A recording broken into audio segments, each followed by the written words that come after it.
வணக்கம் நண்பர்களே, இது என்னோட வாழ்க்கையை பண்ணிட்டு நாள் 37. ஸோ வழக்கம் போல இன்னைக்கு நம்ம லேட்டா தான் இருந்தோம். நம்ம அலைபேசிலேருந்து டைம் பார்த்து பாருங்க 10:08 கிட்ட ஆயிடுச்சு. ஸோ வழக்கம் போல நம்ம வேலைகள்லாம் பார்க்கலாம் சொல்லிட்டு, அதாவது தண்ணி குளிக்கிறது, ஸோ காலையில பல்லு விளக்குறது எல்லாத்தையும் முடிச்சுட்டு, ஸோ சண்டே அதுவும் என்ன ஸ்பெஷல் சொல்லி வீட்டில் போய் பார்த்தா மீன் குழம்பு அருமையா வச்சிருந்தாங்க. ஸோ மீன் எடுத்து பார்க்கலாம் பார்த்தா ஒவ்வொரு மீனும் லட்டு மாதிரி அருமையா இருந்துச்சு.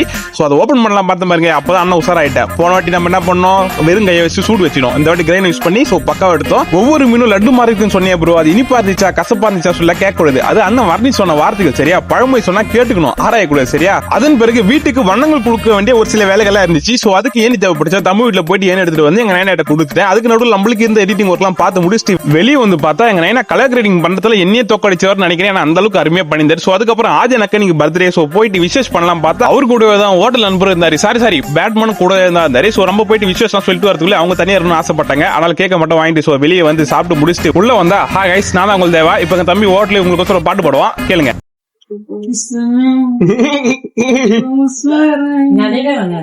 நண்பனோட திறமையை பார்த்து நாங்களே வேந்து போட்டோம். உடனே சூப்பர் சிங்கர் அப்ளை பண்ணலாம் பார்த்தா நண்பன் வானான்டா, ஏன்னா நைட் ஷிஃப்ட் வேலைக்கு போகணுமா. சோ அதன் பிறகு ஆஜ் என்ன படுத்து கூட்டு போலான்னு கரெக்டா 2 மணில கிளம்பி சொன்னாரு. நான் கொஞ்சம் சுறுசுறுப்பா 2 கால வரைக்குமே கிளம்பாமலே இருந்தேன். சோ நம்ம நேத்து ஃபங்க்ஷன் போட்டு மாட்டேன், அந்த பேண்ட் ஷர்ட் அப்படியே தான் இருக்கு. நம்ம எதுவுமே பண்ணல, அப்படியே போட்டு போயிட்டு அப்படியே கைட்டு தான் வச்சிட்டோம். சோ இருக்கிற டைமுக்கு நம்மளால அயனும் பண்ண முடியாது. சோ நண்பர்கள் வந்து பாருங்க வெளியே வந்து நிக்க ஆரம்பிச்சிட்டாங்க. சோ அதன் பிறகு அருமையாக கிளம்பி சோ பயணத்தை போட்டோம். பின்னாடி ஒருத்தர் இருக்காரு இல்லையா, மாப்பிள்ள அவரு தான். ஆனா அவர் போட்டுக்கிற கண்ணாடி எந்த இடத்துல நான் பதிவு பண்ணிருக்கேன். சோ அதன் பிறகு நமக்கு எந்த அளவுக்கு அர்ஜென்டா கூட்டு வந்தாங்கன்னா சிறப்பு கூட போடல, அந்த அளவுக்கு வேகமா வந்து எதுக்குன்னு வந்து பார்த்தா டைட்டில் கார்டு பார்க்கணும் சொல்லிட்டு தான். ஏன்னா நடுவில் ஒரு பிரச்சனை ஆச்சுன்னா சோ நண்பர்லாம் அவளோட எதிர்பார்த்து வந்து ஹோட்டல் நண்பர். ஆனா உள்ள போனது தெரிஞ்சு பாதி படம் கிட்ட பாதியில ஒரு கால்வாசி கிட்ட போயிட்டு இருக்கோம். நானுமே என்னால முடிஞ்ச வரைக்கும் இது எல்லாத்துக்கும் காரணம் ஹோட்டல் நண்பரா சொல்லிட்டு நிரூபிக்கலாம்னு பார்த்தேன். பட் என்னால முடியல. இதன் மூலமா உங்களுக்கு என்ன கூற வரனா, எல்லாரும் கூட்டு பிள்ளை நினைச்சு நான் மன்னிச்சிருங்க மக்களே.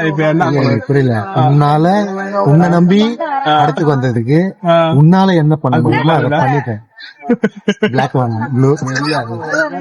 நண்பர்களே, திரையரங்குக்கு பட்டாம்பூச்சிகள் ரொம்ப சூப்பரா வந்துச்சுங்க. பட் எங்களோட கொள்கை எனக்கு ஆஜருக்கு என்ன கொள்கைனா, சோ அந்த பட்டாம்பூச்சிகள் எல்லாருமே வந்து பாத்தா வாட்ச் பண்ணுவோம். பட் அந்த அப்ரோச் பண்றது, ஃபாலோ பண்றது, டிஸ்டர்பன்ஸ் இது எதுவுமே பண்ண மாட்டோம். சோ எங்க கோட்பாடுல இருந்து விலகி இருக்கிற ஒரே ஒரு ஆள் யாருன்னு கேட்டா ஹோட்டல் நண்பர் தான். நான் சொன்ன 3 பாயிண்ட்டுமே பிசிலாம பண்ணுவார். இன்னும் திரைப்பட எண்டிங்ல தான் கொஞ்சம் கண்காலிட்டாரு. சோ படத்தை பார்த்துட்டு ஏன்னா லாஸ்ட் படம் இல்லையா, அதனால தான். சோ அவ்வளவுதான் நண்பர்களே, நம்ம வாழ்க்கை இப்படிதான் போச்சு. சோ டிராபிக்லயும் போச்சு.